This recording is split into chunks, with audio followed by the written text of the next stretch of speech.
नमस्कार दर्शक बंधु Odia knowledge academy YouTube channel को आपण मानक स्वागत। जदि आपण आम चैनल को प्रथम आसन दयाकोरी चैनल सब्सक्राइब बटन क्लिक कर चैनल को सब्सक्राइब करेंगे। वीडियोटी भल लगे निश्चय वीडियोटी को लाइक करेंगे, कमेंट करेंगे भूलें। पाखे थी बेल आइकन प्रेस करी ऑल नोटिफिकेशन क्लिक करेंगे जहाँद्वारा आप प्रतिदिन नुआ नुआ अपडेट पाइपर। तो आसन देखिए आज खबरटी ना माननीय हाईकोर्ट ओडिशा हाईकोर्ट को गुरुत्वपूर्ण राय कर्मचारी निहाती खुशी खबर आम कहीपर।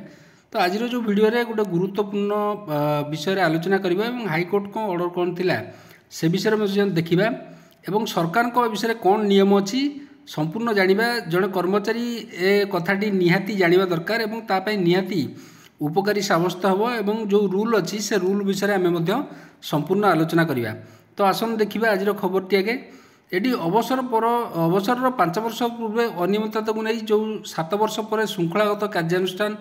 जो प्रसंग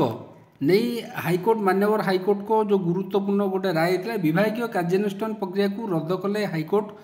तो ये जन कर्मचारी अवसर 4 वर्ष पूर्व घटना को नहीं अवसर पर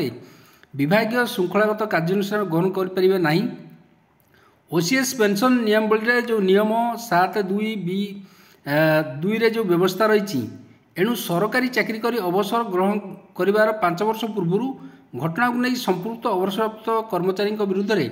आरंभ कराइता जो विभागीय श्रृंखलागत कार्यानुष्ठान प्रक्रिया को हाईकोर्ट रद्द कर नलिनीकांत महापात्र आवेदन शुणाणी कर जस्टिस विरजा प्रसन्न शतपथी जे मान्यवर जस्टिस अच्छा यहीपरि राय प्रदान कर जो थी कि 2011 जलसंपद विभाग मुख्य जंत्री भाव अवसर ग्रहण करथिबा आवेदनकारी विरुद्ध में 2001-2006 मध्य होइतिबा अनियमितता को नहीं 2018 जुलाई 26 आरंभ होता गोटे विभागीय श्रृंखलागत कार्यानुष्ठान जो होता कार्यानुष्ठान प्रक्रिया को अदालत रद्द कर मामलार प्रकाश जे आवेदनकारी जलसंपद विभाग अधीन लोअर सुक्तेल प्रकल्पर मुख्य जंत्री पदरू 2011 मे 31 अवसर ग्रहण करते विरुद्ध में 2001-2006 मध्य थिबा अनियमितता घटनार अवसर 7 वर्ष पर अर्थात 2018 जुलाई 26 विभागीय श्रृंखलागत कार्यानुष्ठान ग्रहण प्रक्रिया आरंभ होता। आवेदनकार पक्षर जे मामला परिचालना करते राजीव रथ जे एडवोकेट आईनजीवी से मामला परिचालना करते। तो यही जो ओसीएस नियमावली रे कौन नियम अच्छी आम से विषय आज देखा वीडियो रे। तो ये आप देखुए मुझे गोटे स्क्रीनशॉट नहीं ओसीएस जो पेंशन रूल अच्छी ओडिशा सिविल सर्विस जो पेंशन रूल अच्छी से पेंशन रूल गोटे पेज रे मुझे एटी right to government to withhold और विथड्रॉ पेंशन ताले सरकार केतल अधिकार अच्छी जड़े कर्मचारी जो पेंशन को विथड्रॉ करेंगे कि विथहोल्ड करें से विषय आम देखा कौन नियम अच्छी। The government reserve to themselves the right of withholding a pension और ग्रेच्युटी ताले सरकार अधिकार अच्छी से गोटे पेंशन को कर्मचारी बंद करेंगे और ग्रेच्युटी बंद करेंगे आइदर बोथ फुल और इन पार्ट संपूर्ण बंद करें ना किसी अंश withdrawing A pension in full और इन पार्ट वेदर ये देखुए वेदर परमानेंटली और फॉर ए स्पेसिफाइड पीरियड गोटे संपूर्ण भाव में बंद करें ना गोटे निर्दिष्ट समय पर्यंत and of ordering recovery from a pension और ग्रेच्युटी ऑफ द होल और part of any pecuniary loss caused to the government if any departmental और जुडिशियल प्रोसीडिंग जदि कौन डिपार्टमेंटल हो ना judicial proceeding the pensioner is found guilty जे pension पाथे से गिल्टी फाइंड हेल्ले मिसकंडक्ट और negligence in duty during the period of his service ताले चाकरी समय जदि मिसकंडक्ट कि नेग्लिजेंस ऑफ ड्यूटीर किसी प्रमाण मिलला including service rendering on re-employment after retirement ताले आफ्टर रिटायरमेंट पर रीएम्प्लॉयमेंट जदि भी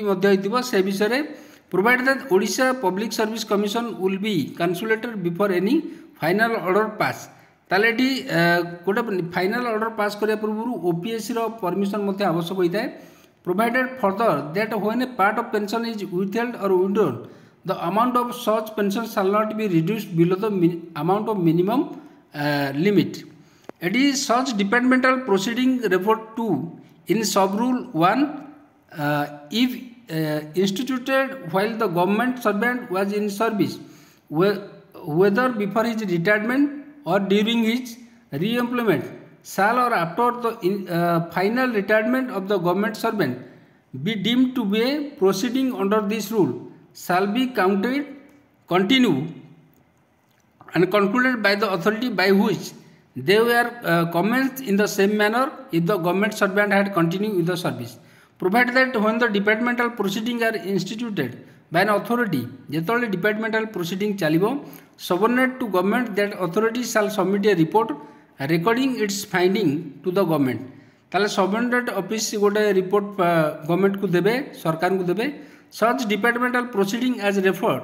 to in sub rule 1 if not instituted while the government servant was in service whether before his retirement or during his re-employment. Eighty कौन लिखाई condition रे shall not be instituted save the sanction of government.